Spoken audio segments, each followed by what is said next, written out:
আমার উপাসনা করো। খুব ভালো, খুব ভালো। কিভাবে? তাহলে এতে ভুলটা কোথায়? না, অপেক্ষা করুন, শুনুন শুনুন, প্রথমে আমাকে শেষ করতে দিন, তারপরে আপনি উত্তর দেবেন। এই 4টি বিষয় কি বাইবেলে উল্লেখ আছে? যখন তিনি স্বর্গে আরোহণ করলেন তখন পবিত্র আত্মায় আমি এটা সহ্য করব না। আপনি নিজের কথা বসিয়ে দিচ্ছেন। আমরা তাদেরকে তিনি ব্যক্তিবাচক তিনি হিসেবে উল্লেখ করি। তিনি একজন মানুষ।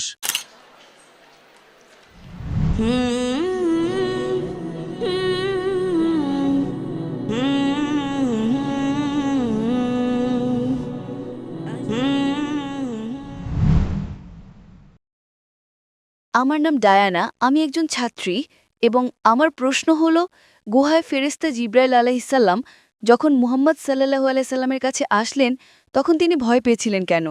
বোন খুব ভালো একটি প্রশ্ন করেছেন যে যখন ফেরেশতা জিবরাইল আলাইহিসসালাম প্রথমবার মুহাম্মদ সাল্লাল্লাহু আলাইহি সাল্লামের কাছে এসেছিলেন, যখন তার উপর প্রথম ওহী নাজিল হয়েছিল তখন তিনি ভয় পেয়েছিলেন কেন? কারণ তিনি এমন কিছু আশা করেননি। তিনি কখনোই আশা করেননি যে কোনো ফেরেশতা আসবে। যদি আপনি ঐতিহাসিক বই এবং নবীর হাদিস পড়েন, সেখানে বলা হয়েছে যে নবী মুহাম্মদ সাল্লাল্লাহু আলাইহি সাল্লাম যখন গুহায় ছিলেন, তিনি আল্লাহর ধ্যানে মগ্ন ছিলেন এবং ইবাদত করছিলেন, তখন ফেরেশতা জিবরাইল আলাইহিস সালাম এসে তাকে বললেন, ইকরা, পড়ুন। তাই তিনি অবাক হয়ে গেলেন, এই ব্যক্তিকে যে আমাকে পড়তে বলছে, এবং তিনি আবার বললেন, ইকরা। নবী উত্তরে বললেন, আমি পড়তে জানি না। কিন্তু বাইবেলে আছে যখন মানুষের সাথে ফেরেশতাদের দেখা হতো তখন ফেরেশতারা তাদের ভয় না পাওয়ার জন্য বলতেন, কারণ তাদের ঈশ্বর পাঠিয়েছেন। তাহলে কেন তাকে ভয় না পাওয়ার জন্য কোনো আশ্বাস দেওয়া হয়নি? খুব ভালো প্রশ্ন করেছেন। তিনি বাড়ি চলে গেলেন এবং এরপর তিনি স্ত্রীকে চাদর দিয়ে ঢেকে দিতে বললেন, কারণ তিনি খুব ভয় পেয়েছিলেন। কিন্তু বাইবেলে যখন মানুষের সাথে ফেরেশতাদের দেখা হতো তখন ফেরেশতারা তাদের ভয় না পাওয়ার জন্য আশ্বস্ত করতেন, কারণ 2 টিমোথি ভার্স 7 বলা হয়েছে, ঈশ্বর আমাদের ভয়ের আত্মা দেননি, বরং শক্তি, ভালোবাসা এবং সুস্থ মনের আত্মা দিয়েছেন। তাহলে কেন ঈশ্বর আমাদের ভয় পেতে দেবেন? যদি তিনি সত্যি ঈশ্বরের পক্ষ থেকে আসেন তাহলে এই কথার কোনো মানে হয় না। অথবা যদি সেই ফেরেশতা সত্যি ঈশ্বরের পক্ষ থেকে এসে থাকেন তাহলে ব্যাপারটা কেমন হয়ে যায়? বোন খুব ভালো একটি প্রশ্ন করেছেন। তিনি বলছেন যে বাইবেলে এমন অনেক উদাহরণ আছে যেখানে যখন কোনো ফেরেশতা নবীদের কাছে বা অন্য কোনো মানুষের কাছে এসেছেন তখন তারা বলেছেন, আমি একজন ফেরেশতা, ভয় পেও না। ঠিক, হ্যাঁ, এই বিষয়টি কোরআনেও উল্লেখ আছে। এটা কোরআনেও উল্লেখ আছে যে যখন ফেরেশতা জিবরাইল আলাইহিস সালাম, ইব্রাহিম আলাইহিস সালাম এবং অন্যান্য নবীদের কাছে এসেছিলেন তখন ফেরেশতারা বলতেন, ভয় পেও না। কিন্তু এখানে ফেরেশতা জিবরাইল আলাইহিস সালাম নবীকে বলেননি, ভয় পেও না। এই পূর্ববাণী যখন ফেরেশতা জিবরাইল আলাইহিস সালাম নবী মুহাম্মদ সাল্লাল্লাহু আলাইহি সাল্লামকে বললেন, ইকরা, তখন নবী ভয় পেয়েছিলেন। কেন জানেন? কারণ তিনি নিরক্ষর ছিলেন। কিন্তু আমাকে শেষ করতে দিন। যখন ফেরেশতা জিবরাইল আলাইহিস সালাম বললেন, পড়ুন, তিনি বললেন, আমি পড়তে জানি না। কেন? কারণ এটা ছিল বাইবেলেই করা একটা ভবিষ্যৎবাণীর পরিপূর্ণতা। যদি আপনি বাইবেল পড়েন, Isaiah chapter number 29 verse number 12, তাকে বলা হবে যে নিরক্ষর। এটাই হলো ওল্ড টেস্টামেন্টে একেবারে শেষে চূড়ান্ত রাসূল নবী মুহাম্মদ সাল্লাল্লাহু আলাইহি ওয়াসাল্লাম সম্পর্কে করা একটা পূর্ববাণী। যিশাইয়া ভবিষ্যতের পুস্তক অধ্যায় 29 ভার্স 12তে বলা হয়েছে, সে গ্রন্থ তাকে দেওয়া হবে যে নিরক্ষর, এবং তাকে বলা হবে, দয়া করে এটা পড়ো, এবং সে উত্তরে বলবে, আমি পড়তে জানি না। এটা ছিল ওল্ড টেস্টামেন্টে পরবর্তী ধর্মগ্রন্থে উল্লেখিত ভবিষ্যৎবাণীর পরিপূর্ণতা। তাই কোরআনে এবং কোরআনের তাফসিরেও আছে, যখন প্রথম ওহী এসেছিল নবী মুহাম্মদ সাল্লাল্লাহু আলাইহি সাল্লাম ভয় পেয়েছিলেন। এর আগে তিনি আল্লাহর রাসূল ছিলেন না। এটা ছিল প্রথম ওহী যেটা তিনি 40 বছর বয়সে পেয়েছিলেন। এর আগে তিনি একজন ধার্মিক ব্যক্তি ছিলেন, কিন্তু তার উপর নবুয়তি দেওয়া হয়নি। তাই প্রথমবার যখন ফেরেশতা আসলেন তিনি ভয় পেলেন, একজন সাধারণ মানুষের মতো। হ্যাঁ, কিন্তু যদি কোনো ফেরেশতা আপনার বা আমার কাছেও আসেন, আমরাও ভয় পাব। তাই সেই সময়ে তিনি একজন সাধারণ মানুষ ছিলেন। প্রথমবার যখন ফেরেশতা আসলেন এবং তাকে বললেন, পড়ুন, তিনি ভাবলেন তাকে পড়তে বলা হচ্ছে, কিন্তু তিনি নিরক্ষর ছিলেন। তাই তিনি উত্তরে বললেন, ma ana biqari, আমি পড়তে জানি না। তারপর তিনি আবার বললেন, পড়ুন, ikra, পড়ুন। তিনি উত্তরে বললেন, ma ana biqari. তৃতীয়বার যখন তিনি বললেন, পড়ুন, ইকরা শব্দটি 3টি অর্থ আছে। একটা হলো পড়া, একটা হলো আবৃত্তি করা, আর একটা হলো ঘোষণা করা। তখন নবীজি বুঝতে পারলেন, ও, তিনি আমাকে পুনরাবৃত্তি করতে বলছেন। আর পুনরাবৃত্তি করার জন্য তো শিক্ষিত হওয়ার প্রয়োজন নেই, তাই না? তারপর তিনি বললেন, इकरा बिस्मि रब्बिकल्लज़ी खलक खलकल इंसाना मिन अलक। পড়ুন আপনার রবের নামে যিনি সৃষ্টি করেছেন, যিনি মানুষকে সৃষ্টি করেছেন জমাট রক্ত থেকে। সুতরাং যখন তিনি পুরো আয়াতটা বললেন, তখন নবী মুহাম্মদ সাল্লাল্লাহু আলাইহি সাল্লাম বুঝতে পারলেন যে জিবরাইল আলাইহিস সালাম যা চান তা হলো তিনি যেন পড়েন না, বরং পুনরাবৃত্তি করেন। আচ্ছা, তাই তিনি তা পুনরাবৃত্তি করলেন। इकरा बिस्मि रब्बिकल्लज़ी खलक खलकल इंसाना मिन अलक। আর তারপর কোরআনের প্রথম 5টি আয়াত নাজিল হল। যখন তিনি বাড়ি ফিরে আসলেন, একজন মানুষ হিসেবে তিনি কাঁপছিলেন। তখন তার স্ত্রী হযরত খাদিজা রাদিয়াল্লাহু আনহা তাকে চাদর দিয়ে জড়িয়ে ধরলেন এবং বললেন, চিন্তা করবেন না, আপনি আল্লাহর একজন প্রিয় মানুষ, আপনার কোনো ক্ষতি হবে না। সুতরাং তিনি একজন মানুষ। তাই কোনো ব্যক্তি যদি ফেরেশতা দেখে ভয় পায়, তাতে ভুলটা কোথায়? এর মধ্যে কোনো ভুল নেই। যদি ফেরেশতা বারবার আসতে থাকেন এবং তারপরেও তিনি ভয় পান, তখন আপনি আপত্তি করতে পারেন। প্রথমবার ভয় পাওয়াটা স্বাভাবিক। তিনি একজন মানুষ। আমার কাছে তিনি একজন মানুষ, সৃষ্টিকর্তা নন। তিনি যদি ভয় পান, এটা স্বাভাবিক। অনেক রাসূল যখন ফেরেশতাদের দেখতেন তখন তারা ভয় পেতেন। যখন জিবরাইল আলাইহিস সালাম বারবার আসতে থাকলেন, তখন তিনি আর ভয় পেতেন না। তাহলে এতে ভুলটা কোথায়? যেমন মরিয়ম এবং জাকারিয়া, তাদের সাথে কাদের সাথে? মরিয়ম এবং জাকারিয়ার সাথে ফেরেশতা জিবরাইল আলাইহিসসালামের সাক্ষাৎ হয়েছিল। সেটা মুহাম্মাদের সাথে সাক্ষাতের চেয়ে ভিন্ন ছিল। যেমন মরিয়ম এবং জাকারিয়ার সাথে জিবরাইলের সাক্ষাতের পর জিবরাইলের যাওয়ার সময় তাদের কোনো ভয় ছিল না, যা মুহাম্মাদের ক্ষেত্রে হয়নি। সাক্ষাতের পরও তার ভয় চেকে গিয়েছিল। আর ঈশ্বর আমাদের ভয়ের আত্মা দেন না। হ্যাঁ, বোন প্রশ্ন করছেন যে যখন মরিয়াম আলাইহিসসালাম ফেরেশতার সাথে দেখা করেছিলেন এবং জাকারিয়া আলাইহিসসালাম যখন ফেরেশতার সাথে দেখা করেছিলেন, তখন তারা ভয় অনুভব করেননি। ভয় পাওয়াটা হারাম কিছু নয়, এটা ভুল কিছু নয়, এটা মানবীয়।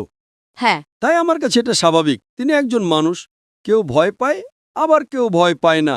এখানে আমরা জানতে পারি যে প্রথমবার যখন ফেরেশতা আসেন, তখন নবী মুহাম্মদ সাল্লাল্লাহু আলাইহি সাল্লাম এবং নবী জাকারিয়া আলাইহিস সালাম আর মরিয়ম আলাইহিস সালামের মধ্যে একটি পার্থক্য ছিল।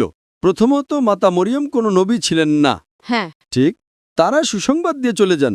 এখানে আপনাকে বুঝতে হবে, এটা জরুরি না যে একজন রাসূল যদি ভয় পান সেটা ভুল, অথবা একজন রাসূল যদি ভয় না পান সেটা সঠিক। প্রত্যেক রাসূলই ভিন্ন। যেমন ধরুন, নবী মুসা আলাইহিস সালাম সরাসরি আল্লাহর সাথে কথা বলেছেন, ইব্রাহিম আলাইহিস সালাম বলেননি। তাহলে এটা কি ইব্রাহিম আলাইহিস সালামকে ছোট নবী বানিয়ে দেয়? না। যিশু আলাইহিস সালাম সরাসরি ঈশ্বরের সাথে কথা বলেননি, এটা কি তাকে ছোট নবী বানিয়ে দেয়? না। কোরআন বলে যে ইব্রাহিম আলাইহিস সালাম আল্লাহর বন্ধু, এটা একটা উপাধি।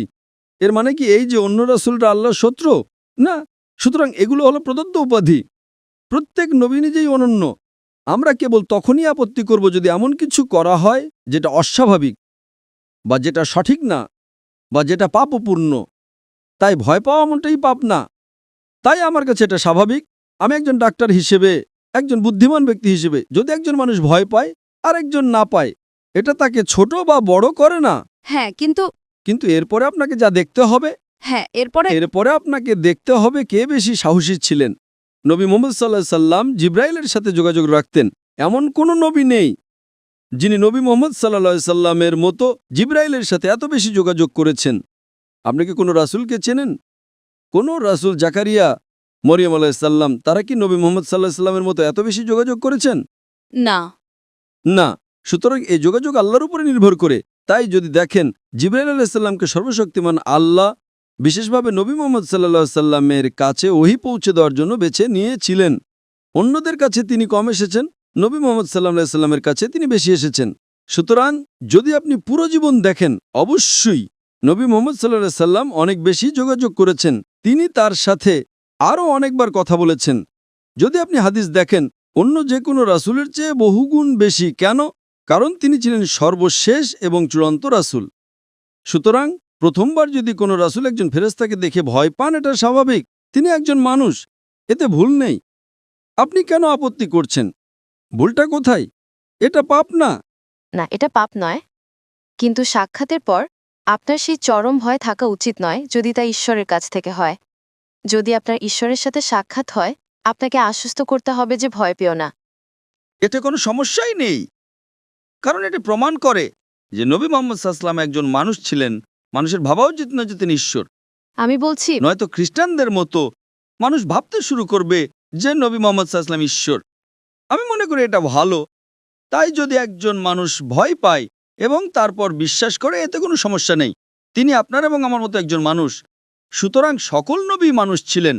তাই আপনি যে শর্ত দিচ্ছেন যে তার ভয় পাওয়া উচিত নয়, সেটা আপনার শর্ত, এটা ঈশ্বরের শর্ত নয়। আপনি কি বুঝতে পারছেন?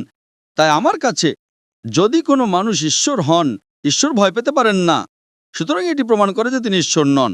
আর এ কারণে আমাদের কালেমাতে আশহাদু আল্লা ইলাহা ইল্লাল্লাহ ওয়া আশহাদু আন্না মুহাম্মাদান আবদুহু ওয়া রাসূলুহু, তখন আমরা বলি যে তিনি আল্লাহর বান্দা। তাই এই সমস্ত কাজ প্রমাণ করে যে তিনি একজন মানুষ। আমি মনে করি এটা একটা চমৎকার উদাহরণ যে ঈশ্বরের সকল রাসূল মানুষ ছিলেন, তারা ঈশ্বর ছিলেন না। নয়তো অনেক খ্রিস্টানের মতো তারা ভুলভাবে ঈশ্বরকে, দুঃখিত, যিশুকে ঈশ্বর বলে ডাকে। বোন, আপনি কি বিশ্বাস করেন যে যিশু ঈশ্বর? হ্যাঁ।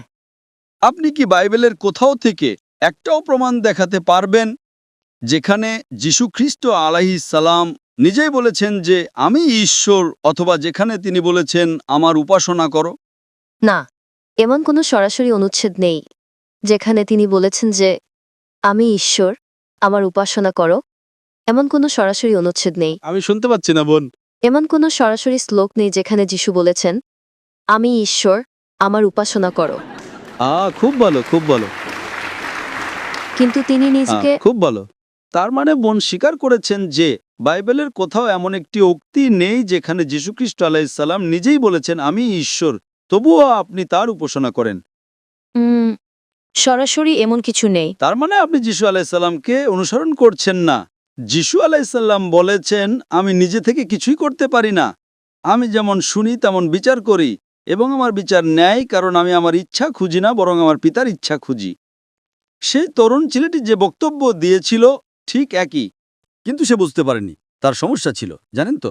কিন্তু অনেক শ্লোকে তিনি বলেছেন যে আমি ঈশ্বর। সরাসরি না হলেও তিনি বলেছেন যদি তোমরা আমাকে ভালোবাসো তবে আমার আদেশ পালন করবে। বোন, আপনাকে সকল রাসূলের আদেশ পালন করতে হবে, শুধু যিশুর, ঈসা আলাইহিস সালামের কেন? ইব্রাহিম আলাইহিস সালাম, মুসা আলাইহিস সালামের কি তাদের অনুসরণ করতে হবে না? ইব্রাহিম আলাইহিস সালাম কি ঈশ্বরের রাসূল ছিলেন না? মুসা আলাইহিস সালাম কি ঈশ্বরের নবী ছিলেন না? তিনি ছিলেন। তাহলে কি আপনাকে আদেশ পালন করতে হবে না? হ্যাঁ। তাহলে পার্থক্যটা কোথায়? যিশু আলাইহিস সালামও একজন রাসূল ছিলেন, আমরা তাকে ভালোবাসি, আমরা তাকে সম্মান করি, কিন্তু আমরা তার উপাসনা করি না। আমি তার উপাসনা করি। আপনি কেন তার উপাসনা করেন? আরেকটি প্রশ্ন, ইসলামে আপনারা যখন নামাজ পড়েন তখন কেন একটি নির্দিষ্ট দিকে মুখ করতে হয় এবং আরবিতে প্রার্থনা করতে হয়? আর আরবি কেন মূল ভাষা? বোন, যদি আমি আপনার প্রশ্নটি ঠিকমতো শুনে থাকি, আপনি বলেছেন যে আপনারা যখন নামাজ পড়েন তখন একটি নির্দিষ্ট দিকে ফিরে নামাজ পড়েন। হ্যাঁ। আমরা কেন সেদিকে ফিরে নামাজ পড়ি, এটাই কি আপনার প্রশ্ন? হ্যাঁ। খুব ভালো প্রশ্ন। বোন প্রশ্ন করেছেন যে আমরা মুসলিমরা যখন নামাজ পড়ি তখন আমরা কাবার দিকে মুখ করি, কিন্তু আমরা কেন কাবার দিকে মুখ করি? কারণ কাবা আমাদের কিবলা। কিবলা মানে দিক। আমরা কেন কিবলার দিকে মুখ করি? এটাই প্রশ্ন। কারণ আমরা ইসলামে একতায় বিশ্বাস করি, আমরা ভাগে বিশ্বাস করি না। তাই ধরুন আজকে আমরা সবাই এই তাঁবুতে নামাজ পড়তে চাই, তাহলে আমরা কোন দিকে ফিরে নামাজ পড়ব? পূর্ব, পশ্চিম, উত্তর নাকি দক্ষিণ? আপনি বলবেন পশ্চিম, ও বলবে পূর্ব, আরেকজন বলবে উত্তর। এখন আমরা কোন দিকে ফিরে নামাজ পড়ব? বিভিন্ন দিক। তাই ঐক্যের জন্য আল্লাহ বলেছেন যখন তোমরা নামাজ পড়বে তখন কাবার দিকে মুখ করবে। এটি কোরআনের সূরা বাকারার 2 নম্বর অধ্যায়ের একটি আয়াত। তাই আমরা ঐক্যের জন্য কাবার দিকে মুখ করি। এর মানে এই নয় যে আমরা কাবার ইবাদত করি। কিছু মানুষ ভাবতে পারে যে আমরা কাবার ইবাদত করি। কোনো মুসলিম কখনো কাবার ইবাদত করে না। আপনি কি বুঝতে পারছেন? জি। কাবা হলো কিবলা। কিবলা মানে দিক।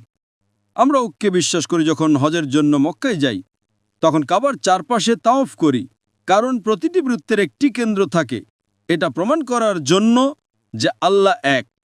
এবং ইসলামের দ্বিতীয় খলিফা মানে হযরত ওমর রাদিয়াল্লাহু আনহু, তিনি এই কালো পাথর বা হাজরে আসওয়াদের দিকে ইঙ্গিত করে বলেছিলেন যে এই কালো পাথর আমার কোনো উপকার করতে পারে না, ক্ষতিও করতে পারে না। আমি এই কালো পাথরকে চুম্বন করছি শুধুমাত্র কারণ আমার নবী এটাকে চুম্বন করেছিলেন, নয়তো এই পাথর আমার কোনো উপকার বা ক্ষতি করতে পারে না। এটি প্রমাণ করে যে কোনো মুসলিম কখনো পাথরের ইবাদত করে না।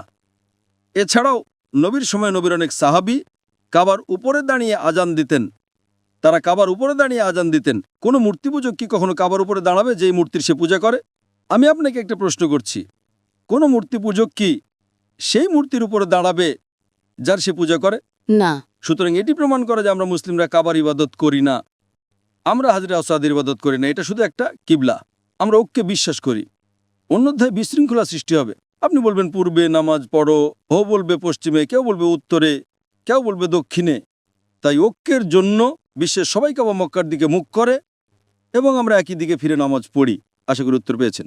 তাহলে আপনি বলতে চাইছেন যে আমাদের মধ্যে বিভ্রান্তি আছে কারণ আমরা একটা নির্দিষ্ট দিকে ফিরে প্রার্থনা করি না, তাই না? অবশ্যই কোনো নির্দিষ্ট দিক নেই, কিভাবে কোনো কারণ আপনার স্বাধীনতা আছে। কোনো ঐক্য নেই। কিছু খ্রিস্টান দক্ষিণে প্রার্থনা করে, কিছু পশ্চিমে, কিছু পূর্বে। কোনো ঐক্য নেই, সব দিক ভিন্ন। আচ্ছা তো সেটা আপনার প্রবলেম, আমার নয়। আচ্ছা ঠিক এ কারণে যিশু আলাইহিস সালাম In the Gospel of John, chapter number 16, verse number 11 to 14, আমার তোমাদেরকে আরো অনেক কথা বলার আছে, কিন্তু তোমরা এখন তা সহ্য করতে পারবে না। কিন্তু তিনি যখন সেই সত্যের আত্মা আসবেন তখন তিনি তোমাদেরকে সমস্ত সত্যে পথ দেখাবেন। তিনি নিজে থেকে কিছু বলবেন না, যা শুনবেন তাই বলবেন। নবী মুহাম্মদ সাল্লাল্লাহু আলাইহি ওয়াসাল্লামের ব্যাপারে কথা বলছে। সত্যের আত্মা হলেন পবিত্র আত্মা। হ্যাঁ, পবিত্র আত্মা। ঠিক আছে, ওকে। ঠিক আছে, আপনি আমার সাথে একমত। বোন, খুব ভালো উত্তর দিয়েছেন। এ কারণে যিশু আলাইহিস সালাম পবিত্র আত্মার কথা বলছেন। সেখানে কি বলা হয়েছে? আমার তোমাদেরকে আরো অনেক কথা বলার আছে, কিন্তু তোমরা এখন তা সহ্য করতে পারবে না, কারণ তিনি যখন সেই সত্যের আত্মা আসবেন। বোন, বাইবেল বলে যে যখন যীশুখ্রিস্ট ঈসা আলাইহিস সালাম জন্মগ্রহণ করেছিলেন তখন পবিত্র আত্মা সেখানে ছিলেন, হ্যাঁ কি না? পবিত্র আত্মা। বোন, শুধু আমার প্রশ্নের উত্তর দিন। বাইবেলেতে এটা বলা নেই যে যখন যীশুখ্রিস্ট ঈসা আলাইহিস সালাম জন্মগ্রহণ করেছিলেন তখন পবিত্র আত্মা সেখানে ছিলেন, ঠিক না ভুল? হ্যাঁ, ভিতরে। তাহলে এখানে ভবিষ্যদ্বাণী বলছে আমার তোমাদেরকে আরো অনেক কথা বলার আছে, কিন্তু তোমরা এখন তা সহ্য করতে পারবে না। কিভাবে? শুনুন, তিনি প্রথমত একজন মানুষের ব্যাপারে বলা হচ্ছে, কোন আত্মা সম্পর্কে নয়। না। অপেক্ষা করুন, শুনুন শুনুন, প্রথমে আমাকে শেষ করতে দিন, তারপরে আপনি উত্তর দেবেন।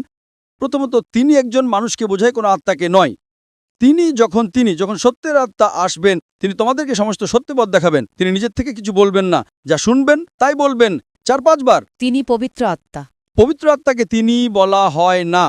কারণ যখন যিশু দাঁড়ান, আমাকে আগে শেষ করতে দিন, আপনি কেন বাধা দিচ্ছেন? আমি আপনাকে কথা বলার সুযোগ দেব। তিনি একজন পুরুষ বা মানুষকে বোঝায়।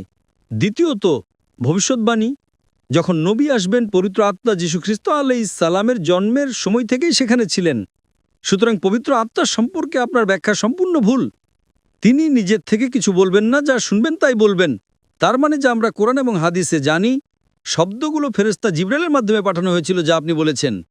তিনি এমনভাবে পুনরাবৃত্তি করেছেন যেন শব্দগুলো তার মুখে বসিয়ে দেওয়া হয়েছিল। পবিত্র আত্মার মুখে কোথায় শব্দ বসানো হয়েছিল? বাইবেলে কোথাও এমন কথা বলা নেই।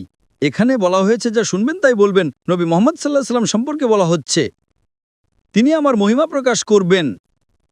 পবিত্র আত্মা কি যিশুর মহিমা প্রকাশ করেছিলেন? না। কোথায়? পবিত্র আত্মা কোথায় যিশুর মহিমা প্রকাশ করেছিলেন? কোথায়? তার মানে আপনি বাইবেল পড়ছেন না। প্রথমত পবিত্র আত্মা যিশু ঈসা আলাইহিস সালামের জন্মের আগে থেকেই সেখানে ছিলেন। পবিত্র আত্মা সেখানে ছিলেন যখন যিশু পৃথিবীতে বাস করতেন। এই ভবিষ্যৎবাণী ভবিষ্যতে আগমনকারী একজনের সম্পর্কে বলছে, সুতরাং এটা পবিত্র আত্মা হতে পারে না। দ্বিতীয়ত তিনি শব্দটি 4-5 বার ব্যবহার করা হয়েছে, এটা কোনো আত্মা হতে পারে না। তৃতীয়ত তার মুখে শব্দ বসিয়ে দেওয়া হয়েছিল, পবিত্র আত্মার মুখে কোনো শব্দ বসানো হয়নি। চতুর্থত তিনি যীশুখ্রিস্ট আলাইহিস সালামের মহিমা প্রকাশ করবেন। এই 4টি বিষয় বাইবেলে কোথায় উল্লেখ আছে? তাহলে আমি মেনে নেব যে এটি পবিত্র আত্মা। ঠিক আছে। এই 4টি বিষয় কি বাইবেলে উল্লেখ আছে? এই 4টি বিষয় পবিত্র আত্মার সাথে মেলে না, শুধু কারণ আপনার বাবা আপনার চার্চ বলেছে আপনি অন্ধভাবে তা পুনরাবৃত্তি করছেন। না। আপনাকে যৌক্তিকভাবে ভাবতে হবে পবিত্র আত্মা সেখানে ছিলেন কি না। তিনি ছিলেন। তিনি যীশুখ্রিস্ট আলাইহিস সালামের জন্মের আগে থেকেই সেখানে ছিলেন। তিনি মাতা মরিয়মের গর্ভে ছিলেন। তিনি সেখানে ছিলেন যখন যীশুখ্রিস্ট ঈসা আলাইহিস সালাম জন্মগ্রহণ করেছিলেন। তিনি সেখানে ছিলেন যখন যিশু বেঁচে ছিলেন। সুতরাং এটা পবিত্র আত্মা সম্পর্কে বলছে না। Someone is misguiding you. তার মানে আপনি বাইবেল পড়ছেন না। যখন তিনি আসবেন, এটি এমন একজনের সম্পর্কে বলছে যিনি উপস্থিত নন। পবিত্র আত্মা প্রথমে যখন যিশু জন্মগ্রহণ করেছিলেন তখন তার ভিতরে তার সাথে ছিলেন, কিন্তু তিনি চলে যাওয়ার পর তিনি বলেছিলেন যে সেই আত্মা তোমাদের ভিতরে থাকবে। সুতরাং এটি কেবল না, এমন কথা বলা হয়নি। যখন তিনি স্বর্গে আরোহণ করলেন তখন পবিত্র আত্মাই না, আপনি বাইবেলের ভুল প্রমাণ দিচ্ছেন। বাইবেল বলে, যীশুখ্রিস্ট বলেছেন, আমার তোমাদেরকে আরো অনেক কথা বলার আছে, কিন্তু তোমরা এখন তা সহ্য করতে পারবে না, কারণ তিনি যখন সত্যের আত্মা আসবেন, তার মানে তিনি তার ভেতরে থাকতে পারেন না। তাহলে কি যীশু মিথ্যা বলছেন? আমরা বিশ্বাস করতে পারি না যে নবী যীশু মিথ্যা বলতে পারেন। আপনি কেন যীশুখ্রিস্ট আলাইসাল্লামকে মিথ্যা বলার জন্য অভিযুক্ত করছেন? আমি এটা সহ্য করব না। আমার নবী যীশু আলাইসাল্লাম আমার নবী, আপনি তাকে মিথ্যা বলার জন্য অভিযুক্ত করতে পারেন না। আপনি নিজের কথা বসিয়ে দিচ্ছেন। যীশুখ্রিস্ট আলাইসাল্লাম বলেছেন, যখন তিনি আসবেন তিনি তোমাদেরকে সমস্ত সত্য পথ দেখাবেন। পবিত্র আত্মা তো আগে থেকেই সেখানে ছিলেন। তাহলে আপনি কেন যীশুখ্রিস্ট ঈসা আলাইসাল্লামকে ভুল বুঝছেন? তিনি নবী মুহাম্মদ সাল্লাল্লাহু আলাইহি ওয়াসাল্লামের ভবিষ্যদ্বাণী সম্পর্কে বলছেন। না না না, আমরা ঈশ্বর, পিতা ঈশ্বর, পুত্র ঈশ্বর এবং পবিত্র আত্মা ঈশ্বর। আমরা তাদেরকে তিনি ব্যক্তিবাচক তিনি হিসেবে উল্লেখ করি। কোথায় তিনি? কোথায় উল্লেখ আছে পিতা ঈশ্বর, পবিত্র আত্মা? বাইবেলের কোন পদে এমন কথা বলা আছে? যখন যিশুকে দীক্ষিত করা হয়েছিল, বাইবেলের কোন পদে এমন কথা বলা আছে? আমি আপনাকে উত্তর দেওয়ার সুযোগ দিচ্ছি, কারণ আপনি সেই তরুণ ছেলেটির মতো নন। আমি আপনাকে বোঝানোর চেষ্টা করছি যে যীশুখ্রিস্ট আলাইহিস সালাম বাইবেলে স্পষ্টভাবে নবী মুহাম্মদ সাল্লাল্লাহু আলাইহি ওয়াসাল্লামের ভবিষ্যদ্বাণীর সম্পর্কে উল্লেখ করেছেন, ঠিক আছে। খুবই স্পষ্টভাবে। কিন্তু আপনি কেন বুঝতে পারছেন না? কোথায় বলা হয়েছে পবিত্র আত্মা? পবিত্র আত্মা তো আগে থেকেই সেখানে আছেন। তাহলে আপনি কেন ভুল পথে পরিদর্শিত হচ্ছেন? আমি ভুল পথে পরিদর্শিত নই। এটা স্পষ্ট ইংরেজি বোন, এবং আমার মনে হয় আপনার ইংরেজি খুব ভালো, সেই তরুণ ছেলেটির মতো নয়। তো আপনি যখন বাড়ি যাবেন তখন ঠিকমতো পড়তে পারবেন, ঠিক আছে? ঠিক আছে। জনের সুসমাচার 16 অধ্যায় 11 থেকে 14 পদ, এটা লিখে রাখুন, আপনার ডায়েরিতে লিখে রাখুন। Thank you, sister. Can we have the next question?